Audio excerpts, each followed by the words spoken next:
Hello everybody and welcome back to Red Eagle Politics. Make sure you like this video down below and subscribe to the channel if you are new.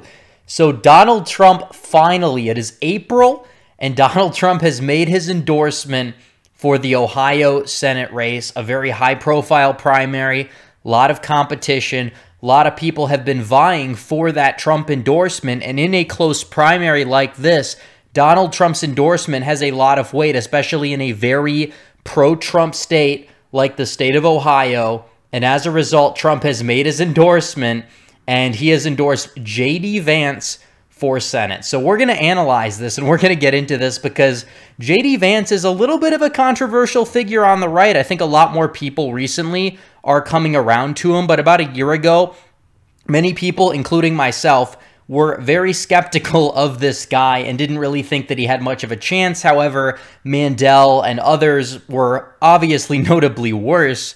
So we're going to analyze this, but I have to tell you guys about shop.redeaglepolitics.com. We have a merch store. Many of you guys know this by now, so why not get some Red Eagle Politics merch while supplies last? Celebrate the Red Wave with a Red Wave 2022 t-shirt or coffee mug. We also have stickers. We've got tank tops, hoodies, you name it. We have everything. We have a lot of great designs at shop.redeaglepolitics.com. The link is in the pinned comment. So here we go. Trump endorsed JD Vance. We're going to get into this endorsement, and we're also going to be looking at some polls that came out of both Ohio and Pennsylvania because there are 4 high-profile primaries. Donald Trump has made endorsements in 2 of them for the Senate races. I presume that he's going to be making endorsements for the governor races as well because you have the gubernatorial primaries coming up, and Trump initially announced that he was going to do a rally on the 23rd in Ohio on next Saturday, I believe,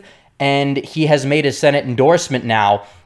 And it was rumored yesterday that he was going to go out there and endorse JD Vance. However, it wasn't entirely for sure. And Mandel dropped this like ridiculous push poll that has Matt Dolan in second place saying that, oh, if Trump endorses Vance, he's still going to lose. And it's just a joke. Like, I can fabricate numbers too. We understand this. Like, looking back at how this poll was like conducted, it was already conducted by April 11th or 12th, but even then, they didn't even have any internals to release to combat Vance's internals, so they, like, pointed to, like, an old Timken internal from, like, before the debates were actually over, which, by the way, Vance did a very good job in them objectively very well, and it's like, yeah, I can fabricate polls, too, like this one here. Look at this poll. Joe Burrow, who's not even running, is in second place. Oh, we have Mandel in 0. Oh, Mandel's ex-wife is at 6% as a write-in. Like, it's just a joke, obviously. And this is how these people are operating. They're not serious people. The Mandel campaign is a joke. This guy has been a part of the Bill Kristol wing of the Republican Party, an enthusiastic supporter of Mitt Romney in 2012, supported Rubio in the 2016 primaries, has no public record of supporting Trump until he was going to run for Senate in 2018, while he was also simultaneously being backed by Bill Kristol. The guy's a total scumbag, and now he comes out and, like, panders in the grossest way, in the most patronizing manner to Trump supporters in an attempt to get their endorsement. It's absolutely ridiculous, and I'm very glad that Trump saw through this. Now, I'm not necessarily going to let Vance off the hook. We're going to get into that in a second, but I have to say Trump made this endorsement here. He says Vance is the most qualified and ready to win. It's all about winning, and he says Vance may have not said some great things about me in the past, but he gets it now, which is exactly, you know, what I've been saying for the past month. And a lot of other people like Mandel, like Timken. By the way, Timken was the one who supported Anthony Gonzalez's vote for impeachment, has flip-flopped on Trump, and also, like, falsely claimed like Trump was going to give her his endorsement because she posted a picture on her website where it was like endorsements and like she was standing there with Trump. And Trump's campaign got very angry about that, but then he says that Vance is most likely to win at this point, and then he says that he said it wasn't an easy endorsement to make because he likes and respects some of the other candidates. Okay, Trump is being a little bit too nice here to some of these other people, but that's beside the point. He says he studies the race closely, thinks JD's the most likely to take out the weak but dangerous Democrat opponent, says that Vance is strong on the border, tough on crime, knows how to hold China accountable, will fight to break up big tech, and has been a warrior on things we're not technically allowed to mention on this platform. Goes on to say Vance will provide brains and brawn and will be great for Ohio. And then he says it's time for the entire movement, the greatest in the history of our country, to unite behind his campaign because unlike so many other pretenders and wannabes, he will put America first. The ego blow to Josh Mandel in that statement, just in that sentence alone, absolutely hilarious. So that's where we are as we stand right now. We look at the fact that the Mandel campaign is just pathetic, so pathetic to the point where they have to push out fake polls to try and make him look good.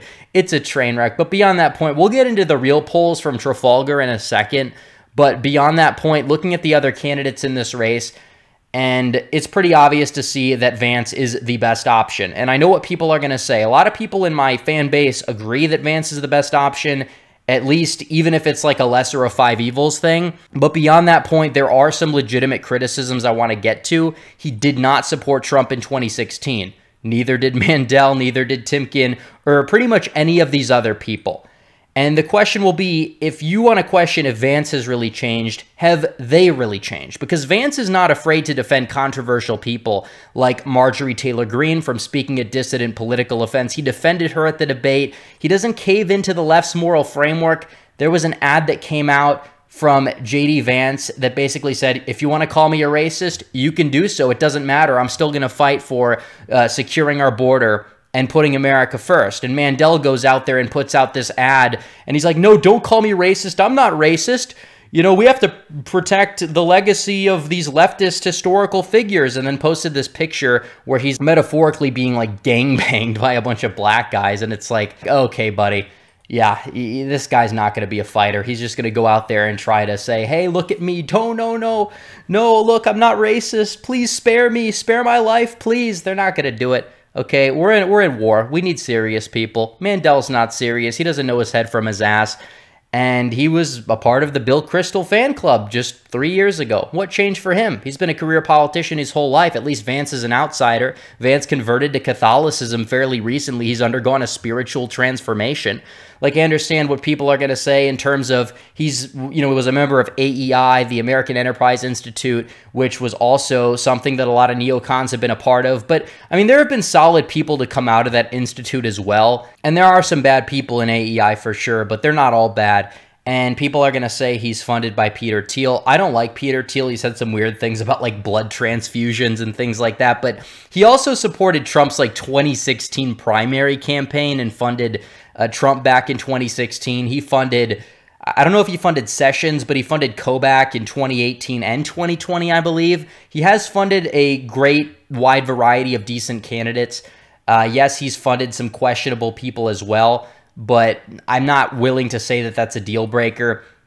And Vance also killed it in the debates, and he is objectively the best on the issues. You look at this, I said a few weeks ago that Vance openly talks about anti-white hatred, calls it out by name. He doesn't use these, you know, code words that nobody understands. He said he calls out the anti-Russian hysteria. He's not a Ukraine fanboy. He doesn't virtue signal. He wants to limit all immigration, legal and illegal. And at this point, I honestly hope he wins, and Trump obviously endorsed him, and I think that's going to be a big boost to his campaign. But we love to see it. We absolutely do. Am I going to be skeptical? I'll always be skeptical. I'm skeptical of everybody. But I will tell you guys this, and I was tweeting about Vance in a negative light about probably like 8 months ago, you know, when I came across a lot of his comments that he was talking about Trump voters back in 2017, 2018, and I basically said that he needs to answer to this. And well, he did answer because he picked up the phone and he gave me a call. Nobody's done that before, running for office. Nobody. I've criticized Josh Mandel. What did he do? He unfollowed me on Twitter. So you look at the fact that Vance is somebody who actually cares about the base. He explained himself to me, explained his past stances that I disagree with, that he disagrees with now. And I think that's a very positive development. I do. So Vance is my complete and total endorsement. I'm glad that Trump endorsed him over these other losers. Timken, who supports Anthony Gonzalez. Dolan, who supported the name change of the Cleveland Indians to the Cleveland Guardians. That was all him. Yeah, this is your Ohio Republican Party. And you have Josh Mandel, who's a train wreck for a wide variety of reasons, is one of the fakest people in politics. And you have Mike Gibbons, who says that the middle class don't pay enough taxes. He claims the rich pays too much, but the middle class, no. He'd probably be fine with raising your taxes. And he's going to collapse in the polling. Mandel's going to collapse in the polling because everybody knows he's fake. and Vance has the Trump endorsement. And this new Trafalgar poll came out of Ohio, which has Mandel up by just 5, but 55% in the poll said they'd be more likely to vote for whoever Trump endorsed. That would be more than enough to get Vance over the top, and Trafalgar polls have not usually been the friendliest to Vance either. And then you have the Ohio GOP primary, which, again, this is arguably just as important for the state of Ohio, getting rid of DeWine. He's only at 40%. And if Trump comes out and endorses Renacci or Blystone, personally, Renacci, I think, would have the better shot to win. There's been very few polls that have had Blystone even above like 15%. I think if Trump goes out there and he endorses Renacci, then potentially Renacci could be able to go out there and defeat DeWine. Or hopefully he endorses one and gets the other one to like drop out or tell their supporters to go out and vote for the Trump-endorsed candidate. That would be huge. We'd love to see it because DeWine, again, pro-CRT, pro-lockdown. He essentially is the Gretchen Whitmer of the South, and he's a Republican. He has an R next to his name. He needs to go. He's a train wreck, and hopefully we can get rid of him. And then we have polls that were released out of Pennsylvania. Dr. Oz, who is, again, somebody who I have a lot more criticism of in terms of his past stances than JD Vance, but he's defeating the worst candidate in the race, one of the worst Republican candidates altogether, David McCormick, by 3 points in this poll. And some of this, I believe, was conducted before the Trump endorsement. Some of it has been conducted after. And then Kathy Barnett's in third place. Barnett's probably the best candidate in the race on the issues. Does she have that much of a chance to win? I don't know, but it'd be hilarious if she either does upset Dr. Oz and wins even without the endorsement, or if David McCormick just places in third or fourth. That would be absolutely beautiful to see. And then we also have the Pennsylvania gubernatorial Republican primary, where it's a neck-and-neck race. Whoever Trump endorses of these three is likely going to win. And a lot of like the Electabro neocon types are melting down over the idea of Mastriano winning over Barletta, which is absolutely ironic because these are the same people that said Barletta was unelectable for 2018 and now they're pushing him for 2022. It's hilarious. The Overton window is shifting and we like to see that, but I don't understand what the problem is with Mastriano. Like, if anything, it's because he supported a lot of the mail-in legislation that he railed against, but they're like, no, he's like too pro-election integrity. They think he's not electable. First of all, Josh Shapiro is extremely overrated, barely won in 2020 despite running against a no-name challenger. And Mastriano and Barletta both seem all right on the issues to me. I think Barletta might be a little bit more electable, but either way, I think either one can win. It doesn't really matter to me who wins the primary. McSwain, I haven't seen much from him. I've heard he's a little bit more establishmentarian than both of them, but we'll just have to see. It's going to come down to the Trump endorsement for the Pennsylvania governor's primary. It's likely Oz, who is the Trump-endorsed candidate, is going to win in the Senate race. I think Vance has the edge now, and I also think if Trump goes out there and he endorses either not DeWine. Hopefully he doesn't endorse DeWine. That would be a low blow. But if he goes out there and endorses Renacci, probably the most likely candidate to get it, maybe Blystone. But either way, I think it's going to be Renacci. And if he goes out there and he endorses Renacci, that might be enough to get rid of DeWine and retire him in the primary, which would be epic.